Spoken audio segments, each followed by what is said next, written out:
السلام علیکم ورحمۃ اللہ وبرکاتہ۔ الحمد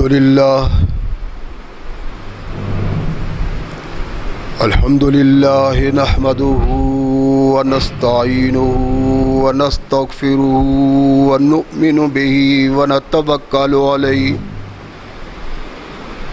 ونعوذ باللہ من شرور انفسنا ومن سیئات اعمالنا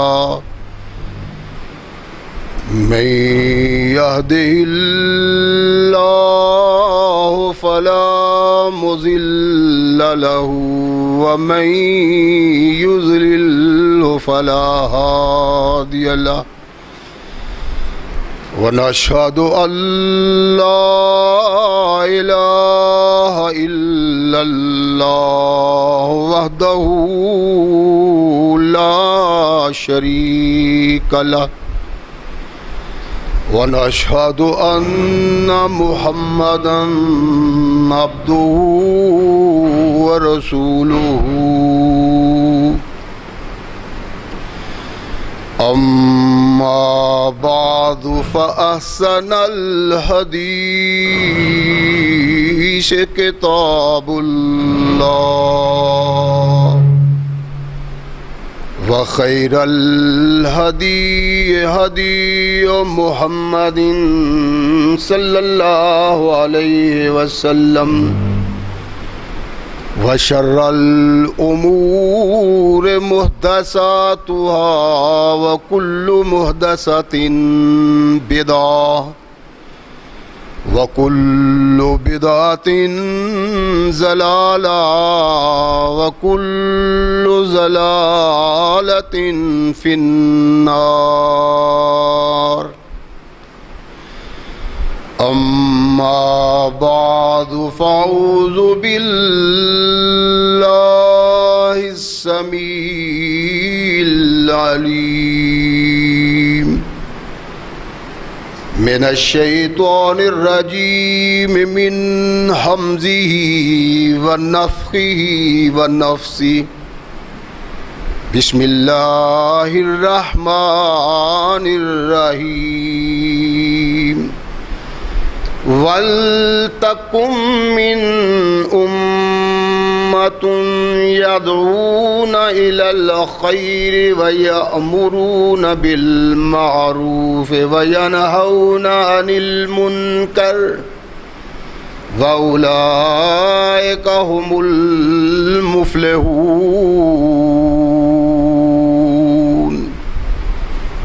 صدق اللہ مولانا العظیم وصدق رسولہ النبی الکریم۔ ہر قسم کی حمد و ثنا، تعریفات و توصیفات اس خالق و مالک کے لیے ہیں جس نے ساری کائنات کو تخلیق دیا اور اس کی حسن و آبادی کے لیے حضرت انسان کو تخلیق فرمایا۔ کروڑوں درود و سلام اس ہستی اقدس و مقدس پہ کہ جس کا نام نامی اسم گرامی ہے محمد صلی اللہ علیہ وسلم۔ لاکھوں رحمتیں ان نفوس قدسیہ پہ کہ جنہوں نے سرور کائنات علیہ الصلاۃ والسلام سے اس ضابطۂ حیات کو وصول کیا اور اس کو ہم تک پہنچانے کے لیے اپنا تن من دھن قربان کر دیا۔ اللہ کی یہ بہت بڑی کرم نوازی ہے کہ اس نے اس ضابطۂ حیات کو ہم تک پہنچانے کے لیے ایسے مضبوط ذرائع اور اسباب استعمال فرمائے کہ ان کی موجودگی میں ہم ببانگ دہل کہہ سکتے ہیں کہ یہ ضابطۂ حیات جو آج قرآن کی صورت میں ہمارے ہاتھوں میں موجود ہے، یہ وہی ضابطۂ حیات ہے جو آج سے کم و بیش 1400 سال پہلے نبی کائنات رسول ثقلین حضرت محمد رسول اللہ صلی اللہ علیہ وآلہ وسلم پہ انسانوں کی رشد و ہدایت کے لیے نازل ہوا۔ اللہ کی اس کرم نوازی پہ ہم جس قدر بھی اس کا شکریہ ادا کریں، کما حق کا ہو اس کا شکریہ ادا نہیں ہوتا، اس لیے کہ یہ ضابطۂ حیات وہ دستور المتقی ہے کہ اگر انسان اس سے تعلق پیدا کر لے تو یہ قرآن اس کی دنیاوی زندگی میں ایک عظیم انقلاب پیدا کر دیتا ہے، اور اگر اس کو اپنے جسم و روح پہ جاری و طاری کر لیا جائے تو یہی وہ واحد ضابطۂ حیات ہے جو انسان کو دنیا کے ساتھ ساتھ عاقبت کی کامیابی کی ضمانت بھی دیتا ہے۔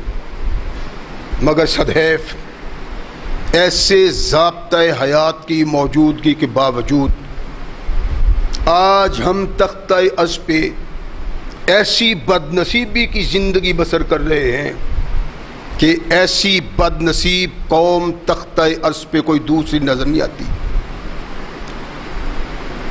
اس بد نصیبی کا سبب کیا ہے؟ بہت آسان اور سامنے سا کہ ہم نے اللہ کی کتاب کو اللہ کا دیا ہوا ضابطۂ حیات تو سمجھا، مگر اس کو اپنانے کی کوشش نہیں کی، اس سے راہ پانے کی کوشش نہیں کی۔ ہماری اس بد نصیبی نے آج ہمیں قوموں میں اس قدر ذلت و نقبت میں ڈال دیا ہے کہ اپنی بد نصیبی پہ رونا آتا ہے، اور پھر یہ بھی کہ کبھی ہم نے نہیں چاہا کہ اپنی اس حالت کو بدلنے کے لیے وہ اقدامات کریں جن کی رہنمائی اللہ نے قرآن میں اور محمد الرسول اللہ نے اپنے فرمان میں کی۔ قرآن کو سمجھنے والے، قرآن کا علم پانے والے،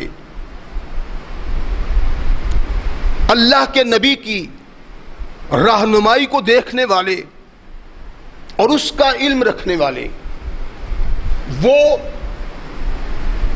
اور جن لوگوں کو اس کا علم نہیں، تمام یہ مسلمان آج بد نصیبی کے اس مقام پہ کھڑے ہیں کہ اس کو بدلنے کی کوشش کی جائے یا خیال پیدا کیا جائے، تب بھی انسان کر نہیں سکتا۔ حالات ایسے بن گئے۔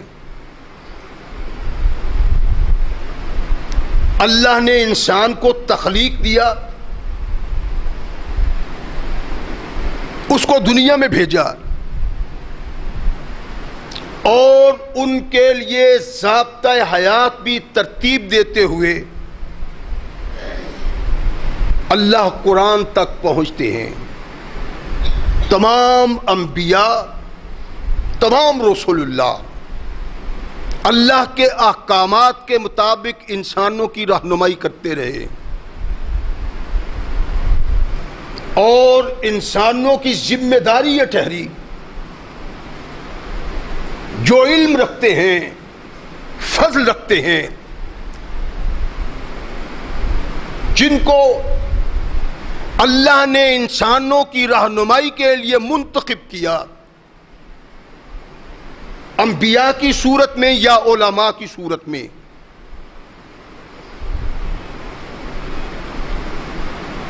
وہ ابد سے آج تک اپنا فریضہ سر انجام دیتے رہے، لیکن اس امت کو اللہ نے خاص مخصوص کیا کہ تمہاری ذمہ داری یہ ہے کہ ساری کائنات کے انسانوں کو اللہ کی راہ پہ چلاؤ اور ان کو اللہ تک پہنچا دو۔ اللہ نے ارشاد فرمایا وَلْتَكُمْ مِنْكُمْ أُمَّةٌ یدعون الی الخیر ویامرون بالمعروف وینہون عن المنکر. اے میرے محبوب محمد کی امت، تم میں ایک خاص گروہ ہونا چاہیے جس کا کام یہ ہو کہ وہ لوگوں کو اچھائیوں کی طرف دعوت دے، برائیوں سے منع کرے، اچھائیوں کا انجام خیر ان کے سامنے رکھے اور برائیوں کا بد انجام ان کے سامنے پیش کرے. وَلْتَقُمْ مِنْكُمْ أُمَّةٌ، ایک گروہ. اللہ کے اس فرمان کے مطابق کچھ لوگ مخصوص ہو گئے کہ ان کی ذمہ داری ہے کہ وہ اللہ کا پیغام انسانوں تک پہنچائیں اور انسانوں کی راہ راست کے لیے رہنمائی کریں. یہ بیان کر دیا اللہ نے تو انسان کے دماغ میں آتا ہے کہ شاید یہ چند لوگوں کے لیے مخصوص ہے کہ وہ لوگوں کی رہنمائی کریں. پہلی قوموں میں یہ بات تو ٹھیک تھی، لیکن محمد رسول اللہ صلی اللہ علیہ وسلم کی امت میں اللہ نے مخصوص لوگوں تک نہیں رہنے دیا، بلکہ فرمایا کنتم خیر امت اخرجت للناس تأمرون بالمعروف وتنہون عن المنکر. ایک تو مخصوص طبقہ ہونا چاہیے جن کا دن رات کام یہ ہو کہ وہ اللہ کے دین کو لوگوں کے سامنے پیش کریں، انہیں سمجھائیں کہ انہوں نے زندگی بسر کیسے کرنی ہے. لیکن اسی پہ بس نہیں، امت محمد صلی اللہ علیہ وسلم ایسی با افتخار امت ہے کہ اس کے ہر فرد کی ڈیوٹی ہے، ذمہ داری ہے کہ وہ یہ کام سر انجام دے. ایک مخصوص طبقہ جو دن رات اللہ کے اس فرمان کے مطابق اللہ کے دین کی خدمت کرے اور لوگوں کو راہ راست کی طرف بلائے، اور دوسرا پوری امت کے لیے کہ اپنی طاقت ہمت کے مطابق تم بھی دوسرے انسانوں کی رہنمائی کرو. یہ تصور صرف امت مصطفیٰ کے لیے نہیں، تخصیص تو ہے. جس طرح اس امت کو مکلف کیا ہے، کسی امت کو مکلف نہیں کیا. راہ راست پہ لانے کے لیے ہر ایک کی ذمہ داری تھی. جس نے اس ذمہ داری کا احساس نہیں کیا، اللہ نے دنیا میں ان لوگوں کو سزا دی ہے، اور قرآن میں بیان کر کے ہماری رہنمائی کی ہے کہ میرے محبوب کی امت جس کام میں کمی کی بنا پہ، جس فرض میں عدم دلچسپی کی بنا پہ پہلی قومیں صفحہ ہستی سے مٹ گئیں، ان کو تباہ و برباد کر دیا گیا، آنے والے لوگوں کے لیے عبرت بنا دیا گیا. تم وہ کردار ادا نہ کرنا کہ قرآن پڑھ لیا، حدیث پڑھ لی، اس پہ عمل کر لیا، اس کو اپنا لیا اور بس اپنی جگہ پہ بیٹھے رہے. فرمان نہیں، پہلی قوموں نے یہ کیا تھا. کما حقہ، اس فریضے کو سر انجام نہیں دیا. ہم یہ چاہتے ہیں کہ امت محمد صلی اللہ علیہ وسلم تم اس ذمہ داری کو کما حقہ ادا کرو. ایسی ذمہ داری کہ ذمہ داری کی ادائیگی کو دیکھ کے تم پہ تمہارا اللہ خوش ہو جائے. ایسا مطالبہ تھا. اس پہلی امتوں میں ایک بڑی امت بنی اسرائیل، جس کے متعلق اللہ نے قرآن میں ہماری رہنمائی کی ہے کہ ان کی زندگی کیسی تھی، ان کا کردار کیسا تھا، ان کے لیل و نہار کیسے تھے، ان کی ذمہ داری کیسی تھی، ذمہ داری کو اس نے نبھایا کیسے تھا. اور کس طرح کائنات کے لیے عبرت کا نشان بنے. یہ اللہ نے قرآن میں ارشاد فرمایا. اللہ ارشاد فرماتے ہیں کہ بنی اسرائیل کے لوگ مکلف تھے، ان کے علماء، میں نے جو عرض کیا نا ابتدا میں کہ علماء تو اس امت کے بھی ہیں جن کو اللہ نے مخصوص کیا ہے، لیکن عام مسلمان ان کو بھی اللہ نے ذمہ داری دی ہے اور مطالبہ کیا ان سے اپنے گھروں میں اپنے عمل تک نہیں رہنا، بلکہ جو تم کو علم ملا ہے، جس سے تم آگاہ ہوئے ہو، اس سے دوسرے لوگوں کو بھی آگاہی ہونی چاہیے. اگر ایسا نہیں تو پھر اپنے اس ذمہ داری میں کمی اور کوتاہی کی بنا پہ تم اللہ کی گرفت میں آ جاؤ گے. قرآن کہتا ہے کہ بنی اسرائیل کو اللہ نے حکم دیا ان کے انبیاء کی معرفت کہ لوگوں کو راہ راست پہ لانے کے لیے وقت نکالو، لوگوں تک جاؤ، تبلیغ کرو، انہیں احساس دلاؤ کہ لوگوں کی رہنمائی تمہاری ذمہ داری ہے. اللہ کہتے ہیں کانوا لا یتناہون عن منکر فعلوہ، وہ ایسے بد نصیب ٹھہرے کہ دوسرے کو برائی سے منع نہیں کرتے تھے جو برائی پھیل گئی.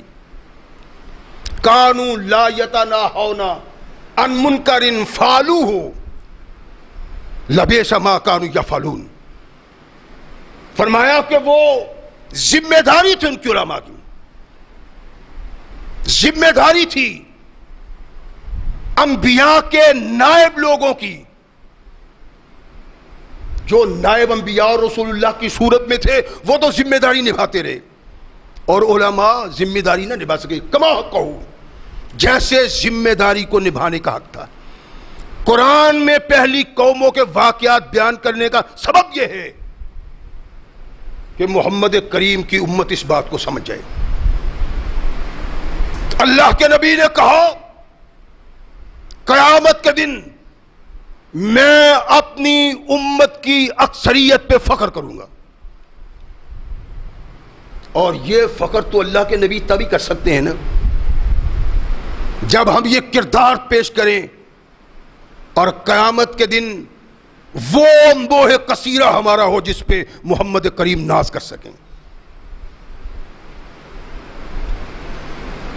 اللہ کہتے ہیں کہ بنی اسرائیل پہ اللہ نے لعنت کی، براہ اسناد نہیں بلکہ داؤد علیہ السلام کی زبان سے اور عیسیٰ علیہ السلام کی زبان سے قرآن کہتا ہے کہ ان پہ لعنت کی. سبب کیا تھا؟ کیوں اللہ نے لعنت کی ان پہ؟ میری باتیں غور طلب ہیں، تھوڑا سا غور کرنا اس پہ، اس لیے کہ وقت بہت کم ہے، پتہ نہیں کب کیا ہو جائے. مسلمانوں میں افتراق، انتشار، اختلاف، لڑائی جھگڑے بہت دور تک پہنچ گئے. اللہ کے نبی جب یہاں سے تشریف لے گئے تو ارشاد فرمایا کہ یہ 2 انگلیوں کے درمیان جتنا فرق ہے میرے اور قیامت کے درمیان اتنا فرق ہے. پتہ نہیں کب حالات کیا بن جائیں. ہمیں سوچنا ہے کہ ہم نے زندگی کیسے بسر کرنی ہے. کہا بنی اسرائیل کے علماء، واعظین، خطباء بنی اسرائیل کے عوام کو برائیوں میں دیکھ کے ان کے ساتھ بیٹھتے، اٹھتے، کھاتے، پیتے. اللہ کے نبی نے جب یہ دیکھا کہ لوگوں کو سمجھانے والے بھی انہی گناہگاریوں میں شریک اور باغی لوگوں میں بیٹھنا اٹھنا، اللہ کے نبی نے کہا تم پہ لعنت ہے، اتنے مغضوب و مطرود ہو تم، تمہاری ذمہ داری لوگوں کو راہ راست پہ لانا تھا، اور تم بجائے اس کے کہ ان سے احتجاج کرتے، ان کو سمجھاتے، مقاطعہ کرتے، ان سے تعلق توڑتے، ان سے کہ یہ باغی ہے اللہ کے، باغی ہے دین کے، تم ان لوگوں کے ساتھ کھاتے پیتے ہو۔ انبیاء نے کہا تم پہ اللہ کی لعنت ہو۔ کائنات کے آقا محمد رسول اللہ صلی اللہ علیہ وسلم نے بھی اس کو اپنے انداز میں بیان کیا ہے۔ نبی اقدس محمد رسول اللہ صلی اللہ علیہ وسلم اپنی قوم کو ارشاد فرماتے ہیں، اللہ کے نبی نے کہا کہ بنی اسرائیل کے واعظ خطباء علماء بس بنی اسرائیل کے باغیوں، گناہگاریوں، سیاکاروں اور خطاکاروں کو سمجھاتے، اللہ کے بندو تمہارے اس کردار کے سبب تمہاری عاقبت تباہ ہو رہی ہے، رک جاؤ۔ اللہ چاہتے ہیں کہ زندگی ایسے بسر کرو جیسی میں تمہاری رہنمائی کرتا ہوں۔ تورات کہتی ہے، زبور کہتی ہے، انجیل کہتی ہے، اللہ رہنمائی تمہاری یہ کرتے ہیں کہ اس طرح تم زندگی بسر کرو۔ اللہ کے نبی نے کہا، علماء نے کہا، لیکن فلم ینہو، وہ لوگ اپنے رہنماؤں، قائدوں، امیروں، علماء کی بات کو نہیں سنتے۔ فلم ینتہو، وہ ان برائیوں سے منع نہیں ہوئے، بد کرداریوں کو چھوڑا نہیں، اللہ کی بغاوت کرتے رہے، اسلام سے دوری اختیار کیے رہے۔ لیکن اللہ کے نبی نے ارشاد فرمایا کہ ان واعظین، علماء، خطباء واعظ کرنے کے بعد بھی فجالسوہم فی مجالسہم، ان سے احتجاج نہیں کیا، برے لوگوں سے، باغیوں سے، خطاکاروں سے، گناہگاروں سے احتجاج نہیں کیا، بلکہ ان کی مجلسوں میں بیٹھے رہتے تھے۔ فرمایا وَاقَلُوهُمْ وَشَارَبَهُمْ، باغیوں خطاکاروں میں بیٹھ کے کھاتے پیتے، اٹھتے بیٹھتے، یارانے، تعلقات، احتجاج کی بجائے اللہ کے نبی محمد رسول اللہ صلی اللہ علیہ وسلم نے ارشاد فرمایا کہ کہنے کے بعد بھی، سمجھانے کے بعد بھی وہ ان کے ساتھ بیٹھتے اٹھتے، ان کے ساتھ کھاتے پیتے۔ جب یہ انداز دیکھا انبیاء نے، کائنات کے آقا محمد رسول اللہ صلی اللہ علیہ وسلم نے ارشاد فرمایا پہ ان کے لعنت کی اللہ کی۔ کن لوگوں پہ؟ جو ان کو علم تھا، لوگوں کو سمجھاتے تھے، خطاکاریوں، گناہگاریوں کو جانتے تھے، بغاوتوں کو جانتے تھے، دیکھا قوم میں، سمجھایا قوم کو، لیکن قوم سے تعلق نہیں توڑا، باغی قوم سے۔ اللہ کے نبیوں نے لعنت کی کہ اللہ تم پہ لعنت بھیجتا ہے، بجائے اس کے کہ ان کی رہنمائی کرو، نہیں مانتے احتجاج کرو، تم ان کے ساتھ بیٹھتے اٹھتے ہو، کھاتے پیتے ہو۔ رحمت کل کائنات محمد رسول اللہ صلی اللہ علیہ وسلم، والذی نفسی بیدہ، اللہ کے نبی نے یہ ارشاد فرما کے پھر کہا مجھے اس ذات کی قسم جس کے قبضہ اختیار میں محمد کی جان ہے صلی اللہ علیہ وسلم، ضروری ہے تمہارے لیے تم لوگوں کو بھلائی کا حکم دو، برائی سے منع کرو، ظالم کا ہاتھ تھامو، باغی کی راہ میں رکاوٹ بنو، اور اس کو صحیح راستے پہ آنے کی ترغیب دلاؤ۔ اے میری امت، بنی اسرائیل کے علماء ان کو روک ٹوک کے باوجود، احتجاج کی بجائے ان کے ساتھ بیٹھتے اٹھتے کھاتے پیتے تھے۔ مجھے اس ذات کی قسم جس کے قبضہ اختیار میں محمد کی جان ہے صلی اللہ علیہ وسلم، تم پہ فرض عائد ہوتا ہے، یہ بات پیش نگاہ رکھیں کہ میں نے جو ابتدا میں عرض کیا ہے کہ ایک مقام پہ اللہ کہتے ہیں وَلْتَقُمْ مِنْكُمْ أُمَّةٌ يَدْعُونَ إِلَى الْخَيْرِ وَيَأْمُرُونَ بِالْمَعْرُوفِ، وَيَنْهَوْنَ عَنِ الْمُنْكَرِ، ایک مخصوص امت گروہ، یہ مخصوص امت اور گروہ علماء ہیں، فقہا ہیں، علم قرآن جاننے والے، علم حدیث جاننے والے، ان کی ذمہ داری. اور اللہ نے یہاں ہی بس نہیں کیا بلکہ ارشاد میں کنتم خیر امۃ اخرجت للناس، علماء کی ذمہ داری ہے دن رات واز کریں، اور ساری محمد کی امت کی ذمہ داری ہے کہ اپنی اپنی ہمت طاقت کے مطابق اللہ کے قرآن کی تبلیغ کریں، محمد کے فرمان کی تبلیغ کریں. ایک طرف پورا گروہ جو نکلے اس لیے، ایک طرف ساری امت کی ذمہ داری جو یہ کردار ادا کرے.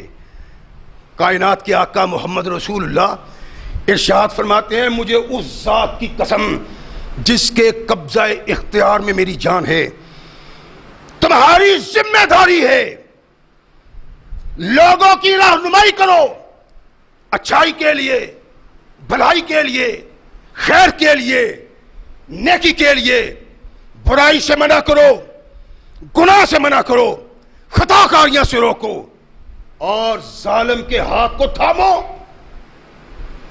اس کو ترغیب دلاؤ اپنے اللہ کی رضا کے مطابق زندگی بسر کرنے کے لیے.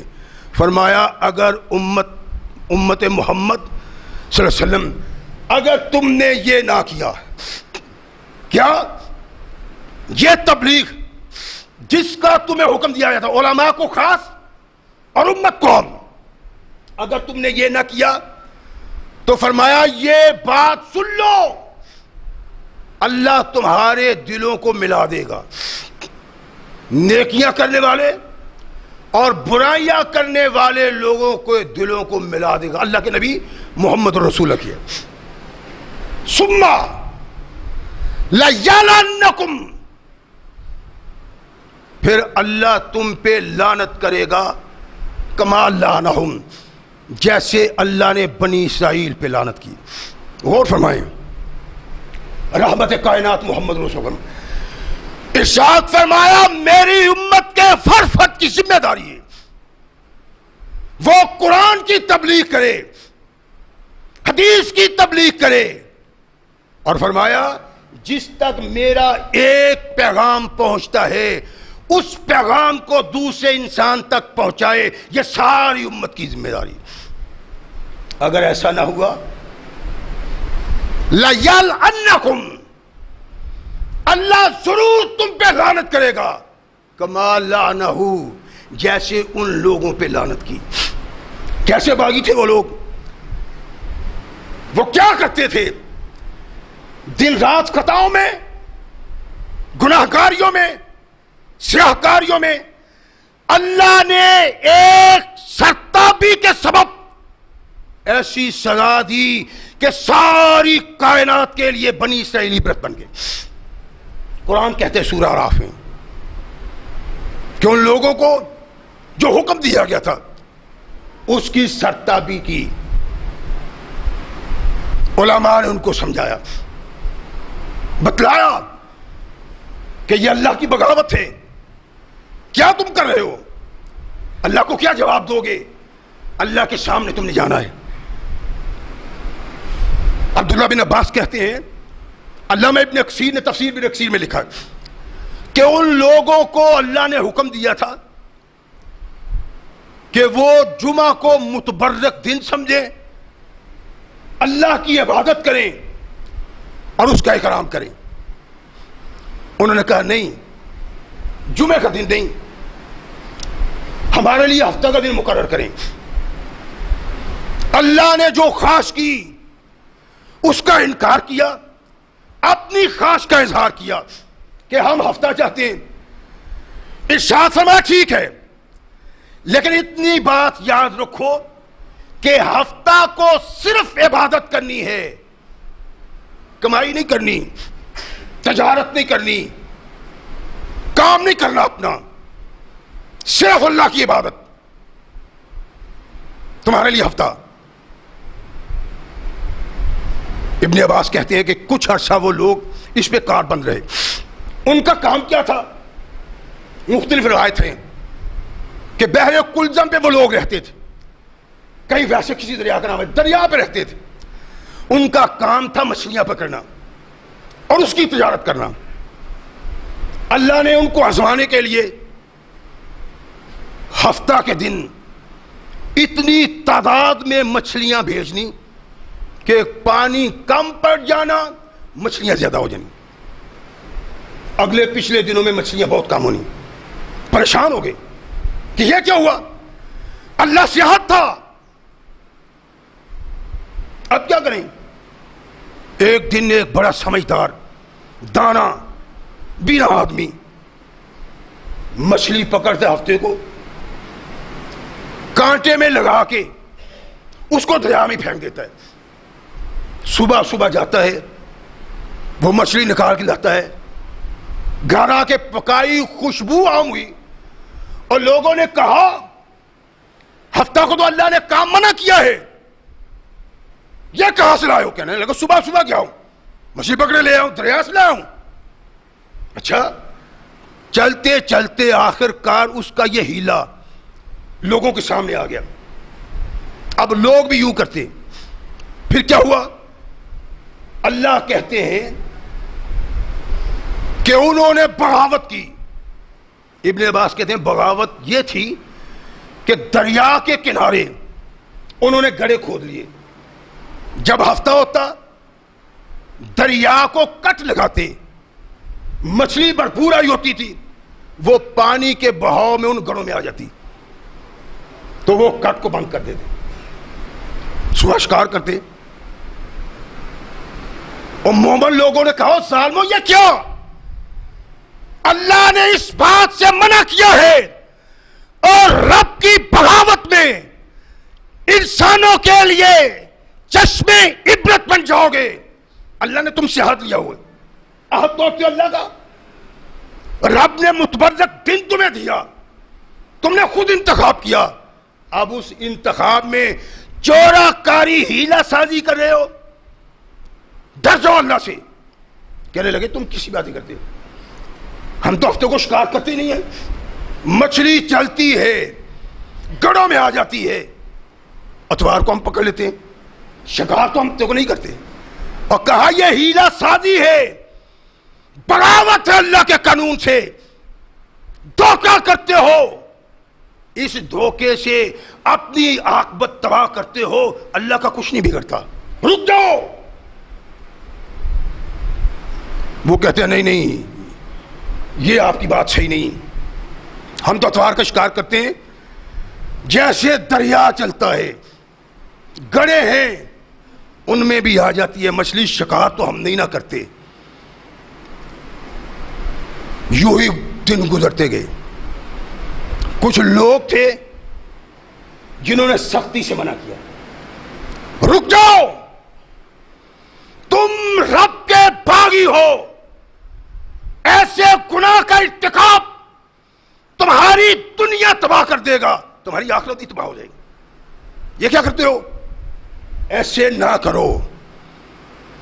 انہوں نے کہا تمہیں عقل نہیں ہے، تمہاری سمجھ کا قصور ہے، ہفتے کو تو ہم شکار کرتے نہیں ہیں، کوئی پکڑتا مچھلیاں، اتوار کو پکڑتے ہیں. وہ علماء جو علماء حق تھے، جن کے نزدیک اللہ کو راضی کرنا تھا، باقی کائنات میں کسی کی رضا کی ضرورت نہیں تھی، وہ فیض علماء عام مسلمان جن کا کردار یہ تھا کہ وہ اللہ کو راضی کرنا چاہتے تھے اور لوگوں کو راہ راست پہ لانا چاہتے تھے. زندگی کا مقصود یہ تھا کہ لوگ راہ راست پہ آ جائیں. بد نصیبوں ہٹ جاؤ، یہاں تک کہ تلخ کلامی ہونی. قرآن کے نقطہ نگاہ سے ایک تیسرا گروہ یہاں پیدا ہوتا ہے. لما تعظون قوما اللہ مہلکہم اور یعذبہم عذابا شدیدا. کیا ہو گیا تمہیں؟ تمہارا کام تھا کہنا، تمہارا کام تھا سمجھانا، تمہارا کام تھا بتلانا، تم یہ سب کر لیا. اب لڑنے کی کیا ضرورت ہے؟ خود ہی رب کو جواب دیں گے اللہ جانے اور یہ جانے، تمہیں کیا ضرورت ہے؟ کیوں ایسا کرتے ہو؟ کہنے لگے ہم اس لیے کرتے ہیں کہ تمہارے اللہ کے ہاں اپنی معذرت پیش کر سکیں. قالوا معذرتاً الی ربکم ولعلہم یتقون، اور رب کو کہہ سکیں گے اللہ اپنا کردار کما حق کا ہوا ادا کیا. جگڑنے کی ضرورت ہوئی جگڑا بھی کیا، سختی کی ضرورت ہوئی سختی بھی کی، اراض کی ضرورت ہوئی اراض بھی کیا. اللہ جتنی طاقت ہم میں تھی ہم نے وہ طاقت ادا کی. معذرتاً الی ربکم ولعلہم یتقون. اور دوسرا سبب یہ تھا شاید ان لوگوں کی سمجھ میں آ جائے اور یہ گناہ سے رک جائیں، خطاکاری سے رک جائیں، سیاکاری سے رک جائیں، اللہ کی بغاوت سے رک جائیں.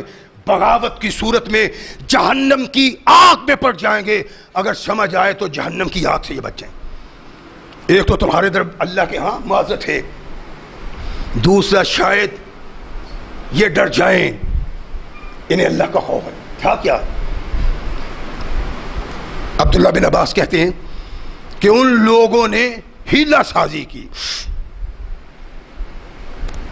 اچھے واعظین نے، علماء نے احتجاج کیا، اتنا احتجاج کہ اپنی بستی اور ان کی بستی کو جدا کر دیا. دیوار کھینچ دی بستی میں. بستی میں آنے کا ایک دروازہ ان کا، ایک دروازہ ان کا. رک جاؤ، تمہیں علم نہیں ہے، عقل نہیں ہے، فکر نہیں ہے. ایسے ہی جیسے ہم کرتے ہیں. دیکھیں آپ، اور سود حرام ہے. اچھا جی، سود تو حرام تھا تب جب جاگیردار دولت مند مال و زر والا غریب محتاج کو پیسے دیتا تھا، پھر ان کا خون چوستا تھا، سود لیتا تھا. انسانیت کے خون کو چوسنے کی بنا پہ اللہ نے سود کو حرام قرار دیا تھا. اب تو بینک نفع دیتے، خون نہیں چوستے، نفع دیتے. سود کو نفع بنا دیا اور ہیلہ سازی کی کہ اس دور میں غرباء کو سود پہ پیسے دیے جاتے تھے، سود لینا ہوتا تھا، ان کا خون چوسنا تھا، اس لیے اللہ نے سود کو منع کر دیا. اب تو یہ نفع ہے. پھر کہتے ہیں یہ تو سود ہے جی، آپ بیمہ کروا لیں. بیمہ تو سود نہیں، یعنی سود کا نام بینک میں نفع رکھ لیا اور یہاں اس کا نام بیمہ رکھ لیا. ہیلہ سازی، بنی اسرائیل نے جو ہیلہ سازی کر کے بغاوت کی اللہ کے حکم کی، یوں ہی ہیلہ سازی کر کے آج مسلمان بغاوت کرتا اللہ کرتے ہیں.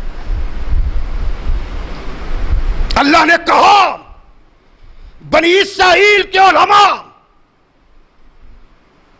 پڑھے لکھے لوگ، واعظ و خطبہ ان کو برائی سے روکتے تھے، لیکن ان میں بیٹھتے تھے، ان میں اٹھتے تھے، ان میں کھاتے تھے، ان میں پیتے تھے. اللہ نے ان کو معتوب قرار دے دیا. اور آج کیا ہے؟ آپ غور فرمائیں. اللہ کے بندو، اللہ کا قرآن کہتا ہے اس امت کا کوئی فرد تبلیغ سے بری ذمہ نہیں.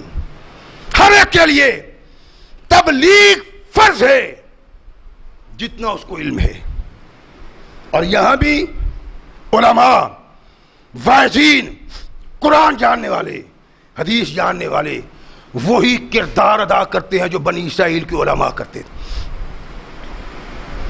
کیا ہمارے علماء شرابیوں کے ساتھ تعلقات نہیں ان کے؟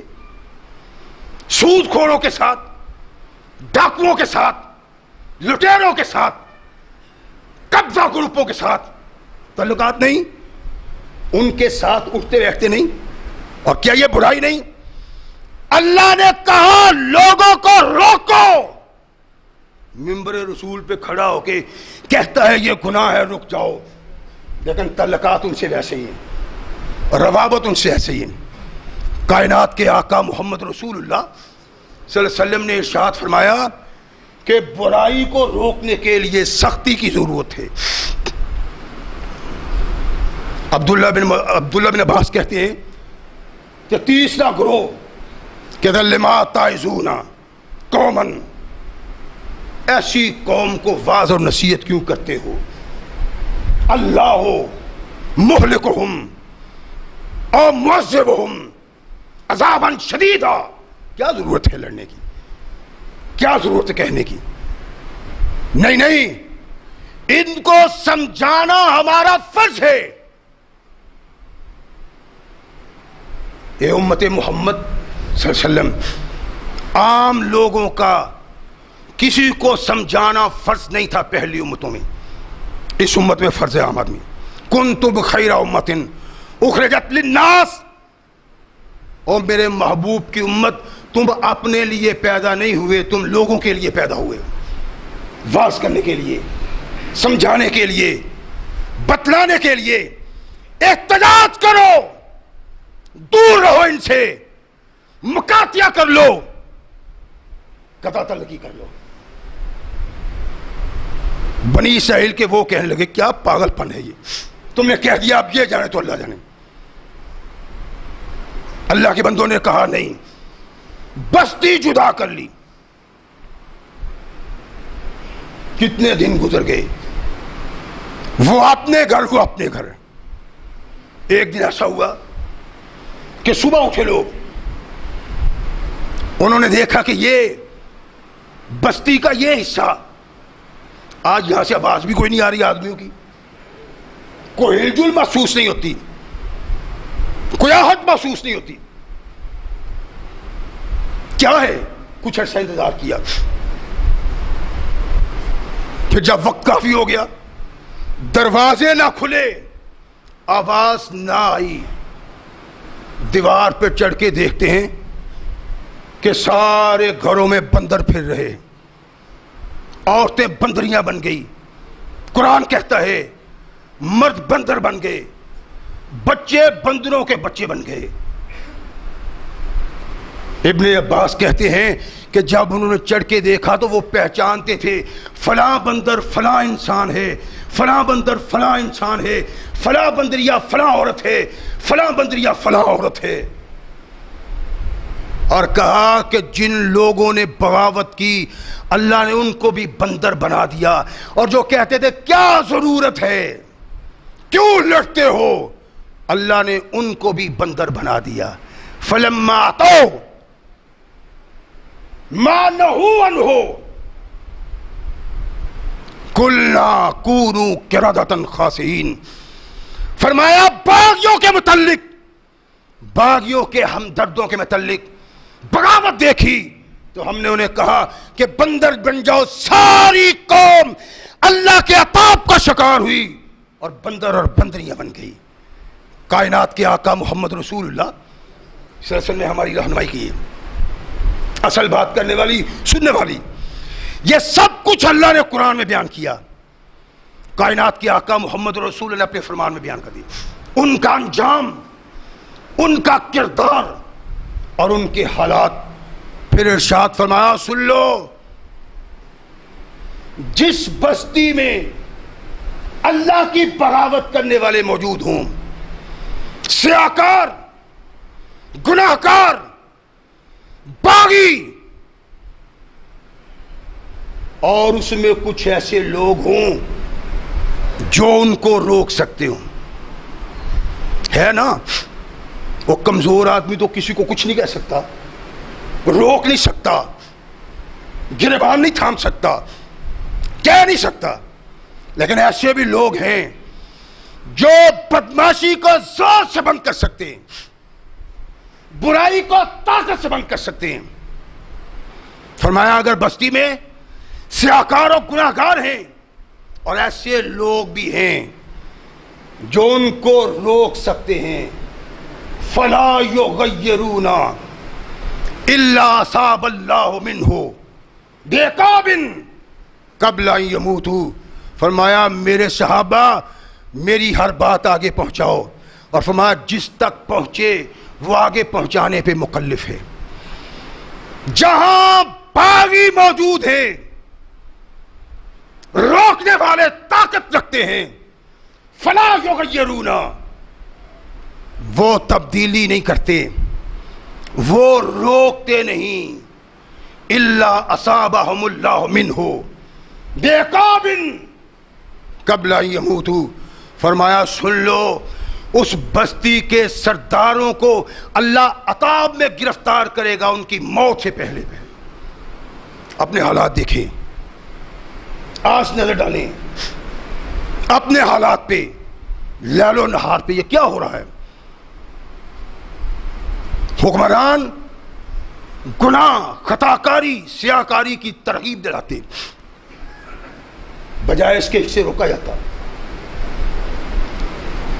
قصبوں کے بڑے لوگ خود بغاوت کرتے ہیں، لوگوں کو بغاوت کرتے ہوئے دیکھتے ہیں، لیکن کان پہ جو نہیں رینگتی، سب آنکھیں بند کیے ہوئے ہیں۔ فرمایا میری بات سن لو، جو لوگ اس قسم کی زندگی بسر کرتے ہیں میری امت میں، کہ طاقت رکھنے کے باوجود گناہگار، سیاکار، خطاکار کو روکتے نہیں، زبان رکھنے کے باوجود زبان سے نہیں کہتے، فرمایا اللہ تعالیٰ ان کی موت سے پہلے پہلے انہیں عذاب میں گرفتار کرے گا۔ یہاں تو سارے کام الٹ ہیں، شہروں دیہاتوں کے بڑے کیا، صاحب اقتدار بھی ویسے ہی ہیں جیسی مخلوق ہے، اور جو وہ کرتے ہیں مخلوق بھی پھر وہی کرتی ہے۔ رحمت کائنات محمد رسول اللہ صلی اللہ علیہ وسلم دوسرے انداز سے ترغیب دلائی، فرمایا تمہیں کرنا چاہیے لوگوں کو برائی سے روکو، علم سے، طاقت سے، واہ سے۔ اگر تم نے ایسا نہ کیا، کون کہتا ہے؟ ثقلین کے تاجدار محمد رسول اللہ، جن کے منہ سے ایک ایک نکلا ہوا لفظ اللہ کا ہے، وَمَا يَنطِقُ عَنِ الْهَوَىٰ إِنْ هُوَ إِلَّا وَحْيٌ يُوحَىٰ، میرا محمد وہی کہتا ہے جو اللہ کہتا ہے۔ اللہ کے نبی محمد رسول اللہ صلی اللہ علیہ وسلم نے کہا تمہیں کرنا ہوگا، امت کی ذمہ داری، حکم محمد صلی اللہ علیہ وسلم تمہیں کرنا ہوگا، لوگوں کو منع برائی سے، خطا سے، گناہگاری سے، بغاوت سے، فرمایا تمہیں منع کرنا ہوگا۔ اگر تم نے ایسا نہ کیا تو فرمایا اللہ کا عذاب آئے گا تم پہ۔ اور ہوا کیا؟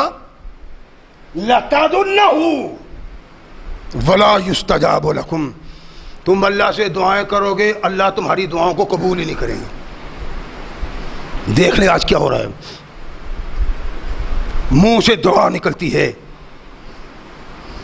وہ پرواز کی طاقت نہیں رکھتی، اللہ تک نہیں پہنچتی۔ سبب کیا ہے؟ کہ ہم قرآن کے باغی ہیں، رسول کے باغی ہیں۔ ظالم کو دیکھا، قاتل کو دیکھا، ڈاکو کو دیکھا، شرابی کو دیکھا، زانی کو دیکھا، پتہ نہیں کہا کہ نہیں کہا، لیکن اس کی مجلس نہیں چھوڑی، اس کی مجلس میں ہیں، سوسائٹی نہیں چھوڑی، وہاں بیٹھتے ہیں۔ کائنات کے آقا محمد رسول اللہ صلی اللہ علیہ وسلم نے ارشاد فرمایا جب یہ حالات ہو جائیں گے، لَتَدْعُنَّهُ وَلَا يُسْتَجَابُ لَكُمْ، تم اللہ سے دعائیں کرو گے، اللہ تمہاری دعاؤں کو قبول نہیں کریں گے۔ وَالْمُؤْمِنُونَ وَالْمُؤْمِنَاتُ بَعْضُهُمْ أَوْلِيَاءُ بَعْضٍ، فرمایا مومن مرد اور مومن عورتیں ایک دوسرے کے دوست ہیں۔ مرد مردوں کے، عورتیں عورتوں کی. کیا ہے دوست کیسا، محبت کرنے والا، پیار کرنے والا کیسا. یامرون بالمعروف وینہون عن المنکر. فرمایا وہ بھلائیوں اچھائیوں کا حکم دیتا ہے، برائیوں سے منع کرتا ہے. جو مومن کو برائی سے نہیں روکتا، بھلائی کی دعوت نہیں دیتا، قرآن کے نقطہ نگاہ میں وہ مومن کا دوست اور محبت کرنے والا نہیں ہو سکتا. بھائی بھائی سے محبت کرنے والا نہیں، باپ بیٹے سے محبت کرنے والا نہیں، بیٹا باپ سے محبت کرنے والا نہیں، ماں بیٹی سے محبت کرنے والی نہیں، بیٹی ماں سے محبت کرنے والی نہیں، جب تک وہ قرآن کے فرمان کے مطابق، محمد کے فرمان کے مطابق اپنے پیارے کو واس نہیں کرتا، تلقین نہیں کرتا، برائی سے نہیں روکتا اور بھلائی کی طرف دعوت نہیں دیتا. ہمارا دوست یہ ہے کہ ان کو روکو، ان کو سمجھاؤ، ان کو کہو کہ کس طرح کی زندگی تمہاری عاقبت کو سنوارے گی اور کون سی زندگی تمہارے لیے محبوب و مقبول زندگی. کائنات کے آقا محمد رسول اللہ صلی اللہ علیہ وسلم ارشاد فرماتے ہیں لا يعذب العامۃ بعمل الخاصۃ. عام لوگوں کو بڑے لوگوں کے برے عملوں کے سبب عذاب نہیں دیا جائے گا. غور فرمائیں، نبی کائنات محمد رسول اللہ صلی اللہ علیہ وسلم کیا ارشاد فرماتے ہیں، اور نہ سمجھو گے تو مٹ جاؤ گے غافل مسلمانوں. تمہاری داستان تک بھی نہ ہوگی داستان. کون تمہارا قائد تھا، کیا تمہیں بتلانا چاہتا تھا، کس کردار کا حامل تمہیں بناتا چاہتا، کیا مقصود تھا اللہ کا، کیا مطلوب تھا نبی کائنات محمد رسول اللہ. کبھی سوچے؟ فرمایا لا يعذب العامۃ بعمل الخاصۃ. بڑے لوگوں کے برے عمل کے سبب عام لوگوں کو گرفت نہیں ہوگی. فائزہ فعل ذالک، بڑے کرتے ہیں، قوم اللہ کے عذاب سے محفوظ ہے. بڑا جرم کرتا ہے، کمزور کا اس تک ہاتھ نہیں پہنچتا، وہ انگلی اٹھا کے نہیں دیکھ سکتا. تھوڑے سے غور طلب باتیں ہیں، ذرا غور کرنے کی. دیکھیں کل یا پرسوں قومی اسمبلی میں قائد حزب اختلاف ہے خورشید شاہ، وہ کہتا ہے میں نے تو نواز شریف کو پہلے کیا تھا، کہا تھا کہ یہ بار تریش جو ایک ہمارے دستور کا حصہ ہے، شک ہے، اس کو ختم کر دو. حزب اختلاف کا لیڈر کہتا ہے اسمبلی میں. اور آپ سوچیں کس مقام پہ ہیں، آپ کہاں ہیں، اور کل قیامت کو کیا جواب دو گے. کہتا ہے میں نے نواز شریف کو کہا تھا یہ دونوں شکے ختم کر دو. یہ دونوں شکے کیا ہے کہ برسر اقتدار آنے والا، اسمبلی میں آنے والا ایماندار ہونا چاہیے، امین ہونا چاہیے، صادق ہونا چاہیے. اگر اس میں یہ صفات نہیں تو وہ اسمبلی کا حل نہیں. حزب اختلاف کا قائد اور لیڈر کہتا ہے میں نے تو پہلے کہا تھا یہ شکے ختم کر دو. یعنی مطلب یہ تھا کہ صاحب اقتدار اور صاحب اختلاف میں کوئی انسان ایسا نہیں جو امین، امانت دار اور صادق ہو. ایسے لوگوں کو ووٹ دے کے برسر اقتدار لاتے ہو. میں تو ویسے سمجھتا ہوں کہ لعنت بھیجو اس کھیل پہ. یہ کیا ہے؟ اللہ کے دستور کے علاوہ کسی دستور کے لیے ووٹ کا استعمال اللہ کی بغاوت ہے، اور قیامت کے دن اس کا حساب دینا پڑے گا. یہ تو ویسے ہی جائز نہیں ہے. غیر اللہ کے دستور کے لیے اس کے نفاذ کے لیے جد و جہد کرنا اللہ کے قرآن کی موجودگی میں بغاوت ہے قرآن سے۔ رحمت کائنات محمد رسول اللہ صلی اللہ علیہ وسلم نے ارشاد فرمایا کہ بڑے لوگوں کی بد کرداری کے سبب عوام پہ اللہ کا عذاب نہیں آتا۔ فَإِذَا فَعَلَ ذَلِكَ، جب عوام بھی ایسی برائی میں مبتلا ہو جاتے ہیں جو بڑے کرتے ہیں، کیا کر رہے ہیں؟ چورا کاری، سینہ زوری، ڈاکہ، اپنے لوگوں کو نوازنا، لوگوں کے مال و جائیداد کو چھیننا، عوام کا خون پینا، یہی ہو رہا ہے۔ نبی کائنات نے کہا فَإِذَا فَعَلَ ذَلِكَ، جب یہ عام لوگوں میں ہو جائے گا، عَذَّبَ اللَّهُ الْعَامَةَ وَالْخَاصَةَ، اللہ عام اور خاص دونوں کو عذاب میں مبتلا کر دیں گے۔ وہ لوگ جو بد کرداری کا ارتکاب کرتے ہیں اور جو لوگ بد کرداری سے روکتے نہیں، جو لوگ گناہ کا ارتکاب کرتے ہیں اور جو روکتے نہیں، جو بغاوت کا ارتکاب کرتے ہیں، جو روکتے نہیں، باغی نہیں، گناہگار نہیں، زانی نہیں، بدکار نہیں، شرابی نہیں، لیکن روکتے نہیں، انہی میں بیٹھتے اٹھتے ہیں۔ فرمایا جب یہ حالات ہو جائیں گے پھر اللہ کا عذاب عام لوگوں پہ بھی آئے گا اور خاص لوگوں پہ بھی آئے گا۔ وَاتَّقُوا فِتْنَةً لَا تُصِيبَنَّ الَّذِينَ ظَلَمُوا مِنْكُمْ خَاصَّةً وَاعْلَمُوا أَنَّ اللَّهَ شَدِيدُ الْعِقَابِ، فرمایا ڈر جاؤ اس عذاب سے، ڈر جاؤ اس گرفت سے جو خاص لوگوں کے لیے نہیں، ظالموں کے لیے نہیں کہ ظالم کو پکڑو۔ فرمایا ظالم کے ساتھ ساتھ وہ بھی اللہ کی گرفت میں آئے گا جو ظالم کا ہاتھ نہیں روکتا تھا، جس کی زمین پہ تیوڑی نہیں پڑتی تھی، زابر، ظالم اور اللہ کے باغی کو دیکھ کے۔ بخاری کی روایت نہیں، امام احمد حنبل رحمہ اللہ علیہ نے اس کو بیان کیا ہے، کہتے ہیں کہ اوحى اللہ عز وجل الی جبرائیل، اللہ نے جبریل کی طرف وحی کی۔ اللہ جبریل کو کہتے ہیں کہ انقلب مدینہ فلاں، جبریل جاؤ فلاں بستی کو اٹھاؤ اور الٹی کر کے زمین میں دفن کر دو اس کو۔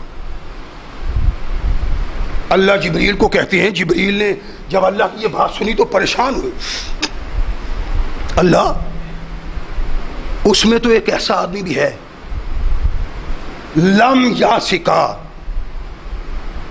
طرفۃ عین، اللہ اس بستی کو الٹا دوں، استثناء نہیں، کوئی چھوڑنا نہیں،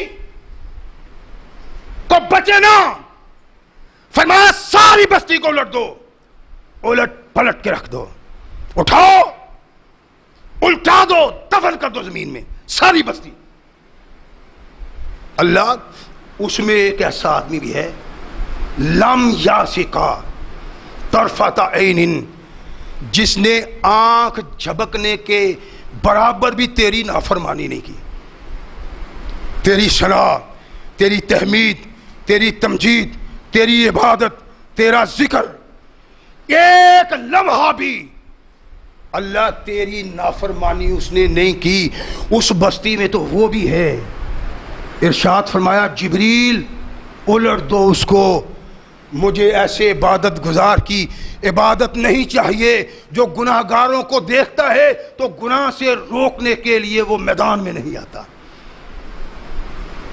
یہ تو بنی اسرائیل کی بات ہے، کنتم خیر امۃ اخرجت للناس تأمرون بالمعروف وتنہون عن المنکر، فرمایا ساری امت کا فریضہ ہے، ذمہ داری ہے کہ برے لوگوں کو روکو، ان کی راہ میں رکاوٹ بن جاؤ، ظالم کا ہاتھ روک دو، باغی کو گریبان سے تھام لو۔ تمہاری ذمہ داری ہے، اور سوچیں ہم میں سے کون اس ذمہ داری کو پورا کرتا ہے کوئی؟ نہیں تو محمد رسول اللہ کا یہ پیغام ہے کہ اس بستی کو ولی کے سمیت غرق کر دو۔ ایسے ولی کی ضرورت نہیں جس کی جبین پہ تیوڑی نہیں پڑتی گناہگار کو دیکھ کے۔ ہم اللہ کے باغی ہیں، شرابیوں سے، زانیوں سے، بدکاروں سے، ڈاکوؤں سے، رساگیروں سے، چوروں سے، قبضہ گروپوں سے ہمارے تعلق ہے، جرانے ہیں، دستانے ہیں۔ کیا کل قیامت کو اللہ کو جواب دینا ہے؟ اللہ کے نبی نے ارشاد فرمایا کہ یہ لوگ انہی کے ساتھی ہیں، من تشبہ بقوم فہو منہم۔ تو امت محمد صلی اللہ علیہ وسلم کی یہ ذمہ داری ہے کہ اپنے لیے نہ جئیں، لوگوں کے لیے جئیں، واز کریں، نصیحت کریں، بڑا کوئی پھنے خواہ ہے اس کو بھی کہہ دیں، باپ غلط کار ہے اس کو بھی کہہ دیں، بھائی غلط کار ہے اس کو بھی کہہ دیں، ذمہ داری پوری کریں۔ اللہ کے نبی نے ارشاد فرمایا جو ذمہ داری پوری نہیں کرتا قوم کی رہنمائی میں، قوم کو راہ راست دکھانے میں، جہاں بد راہ لوگ اللہ کے نزدیک مجرم ہیں وہاں یہ نمازی بھی مجرم ہے، پرہیزگار بھی مجرم ہے، شب زندہ دار بھی مجرم ہے، روزہ دار بھی مجرم ہے۔ ذمہ داری کنتم خیر امۃ اخرجت للناس، لوگوں کو ہدایت دو، لوگوں کو راہ راست دکھاؤ، لوگوں کو ان کی اصل منزل تک پہنچانے کے لیے ان کی رہنمائی کرو، ورنہ قیامت کے دن تمہیں بھی گرفت ہوگی۔ اللہ ہمیں محمد رسول اللہ صلی اللہ علیہ وسلم کی سنت کے مطابق زندگی بسر کرنے کی توفیق عطا فرمائے۔ وآخر دعوانا الحمدللہ رب العالمین۔